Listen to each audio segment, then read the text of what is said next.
The barn conversion took 8 weeks. Now it's a TV studio from where I interview independent sales experts, giving you the very best advice and ideas in sales and sales leadership. Welcome to Best Practice for Sales Professionals.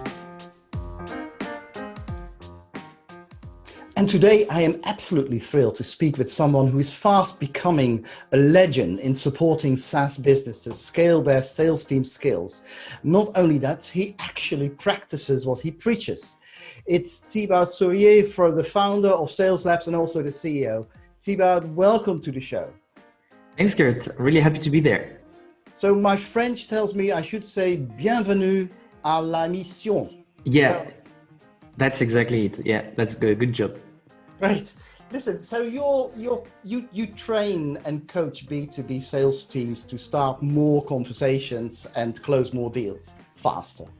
What intrigues me though is what you do yourself to start more conversations with potential clients. So before I actually give more details about that, what I'm going to do is I'm going to drop some kind of sequence that you'll actually be able to use. I'll give you more details about that. But there's basically two things I really focus on in my conversation. I try to be creative and relevant. So what I mean is being creative is just finding ways to actually build pattern interrupts. So good ways to actually make the prospect stop in their way. So that's really how I start conversation using LinkedIn voicemails or videos. And the relevant is really trying to make sure I address their problem and do not talk about features or whatever. Because then whenever you're selling sales training or sales coaching, often people see you as just another resource that's doing the same as everyone else. So what I really focus on is really being relevant by addressing their problems. So that's how I start conversation with the prospects. Perfect. Yes, we'll make sure that we'll have your sequence, in the comments at the end of the program so that people can use it because that's what you use yourself. Exactly. So if we flip that around to prospective customers, what's in it for them that you use this super duper sequence to get more conversations going? So the thing that is really good with my prospect whenever they receive some kind of email from me, so I got, a message from me. I got actually one today where the guy was telling me, Thibaut, let's book a call tomorrow. I really love your game. That's really amazing. So one thing that they really love is that they stop in their day. They just are doing something and going in meetings and these kind of things or just working from home. And then there's something that pops and they're like, what is this thing? And then, they click, for example, on the LinkedIn voicemail that I send always. And then they see that and they're like, wow, that's really cool. And often they just tell me, okay, let's go for a call.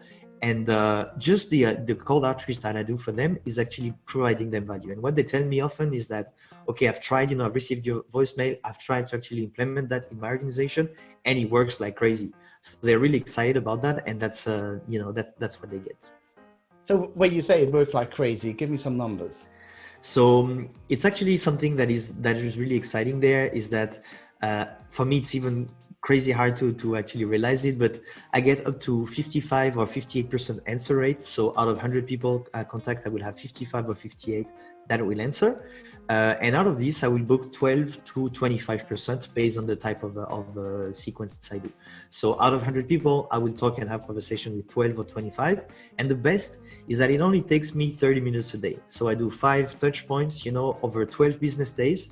So it doesn't take me full day prospecting. It's just in the morning after my coffee, I just go prospect, and that's how it goes. Wow, that's some impressive numbers there. So, and it's so clear that you deliver value to the prospect from the word go, and that I'm sure that is related to that 54%, right? Exactly. I think that's exactly why the answer is it's a pattern interrupt. So they stop in their day, and then often they have to answer. So that's one good way to do that. Yeah. So when you work with sales teams, to up their ratios, if you like, and their results, what are the typical challenges that you come across? So the big challenge in sales development teams especially is that a lot of time there's a lack of experience from the management or people who are leading the team. So what you see, often I work with SaaS and fast growing SaaS that got capital funding, so VC funding, and often they go for growth.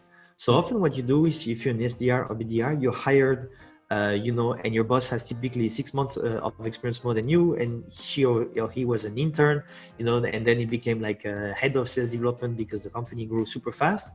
And often, BDRs and SDR will come to me and they will say, I have no clue, how to get better because my manager doesn't really know how to do that. And often you go online, you see kind of blog posts that are not really helping. And so that's really the biggest problem I find, is that people do not have this kind of knowledge, of sales development. They don't really know about tactics that really work. And that's really a huge issue. So that's the biggest issue I see, basically. That's fascinating. I recognize that. And maybe recapping and saying that, even a great salesperson doesn't necessarily make a really good sales leader. Exactly. Yeah, that's very common. Yeah. Yeah. Okay, so what does this sequence, this process, this Thibaut-shaped SDR process look like? So it's fun that you say the Thibaut-shaped SDR, because it's T-shaped, and but it's good because it's my first name too. So I think it's it's a sign of destiny. So, but basically, like the 5-step sequence is very simple. What you do, step 1 is a soft connect. So it's just like an invitation on LinkedIn. The only goal there is to get connected to someone, like a prospect you have. So to be in the network. Whenever you do that, you actually have a crazy amount of ammunition you can use, to get in touch with them. Once it's done, what I like to do is to drop a voicemail. So there's a voicemail feature on LinkedIn, and you'll see in the guide how to actually enable it or find it. And then when you drop this feature, I use some kind of framework where I will really use what I call a trigger. So it's an indication that they have a problem I can potentially solve. And the idea is, once this trigger is actually is used, I will simply like have this voicemail done. Whenever I go to the next step, I will wait, 2-3 days, then drop a video using Vidyard, Soapbox, or Wistia. And these kind of things, really allow you to record a video. And there, I will switch to text, a LinkedIn text, because, sometimes people just are in meetings and they don't really listen to audio or watch videos, so they can consult text. And then I finish with a sign out email, which is just an email full of value, where I just say, okay, here's like the value you can get, some links, and I'm going to start prospecting with you.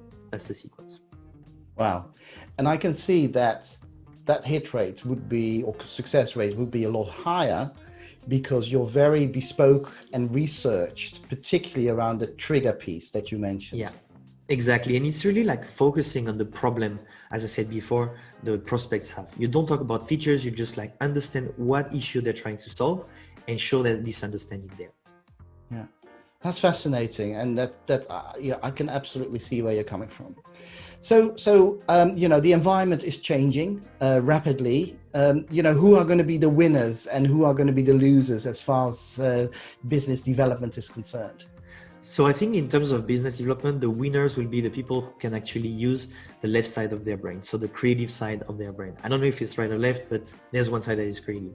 Because if you actually are sending cold emails, doing cold calls, like running a script, a robot can do it better than you. For calls, not yet, but that's going to change very soon. But the idea is like, if you actually cannot be creative and build experiments, and try different kind of things, using a wide range of skills, you're going to lose. So I think the future of SDRs and sales development is really around building experiments, using, kind of like a whole and wide range of skills with the focus on key skills, the T-shaped SDR. And so I think that's really like how the future of sales development will look like. Well, that's absolutely brilliant, and I couldn't agree with you more. It is the creativity of the human who that makes the difference, right? In whatever we do, and particularly in sales. Exactly. Well, thanks very much for coming on the show. That's been absolutely fascinating. And as I said, your T-shaped model will be in the comments at the bottom of the show. Thanks for coming along, and good luck. Thanks, Gert. That was really cool, and good luck to you too. Hello, this is Gert Schultz, founder of The Best Sales Coach. We started the show because we know there is a real need for independent insights and ideas for sales professionals. If you like the show, then share and let others know. If you would like a particular sales or sales management subject covered during the show, let me know. And if you want some real help with your sales challenges, feel free to get in touch. There's always a way forward.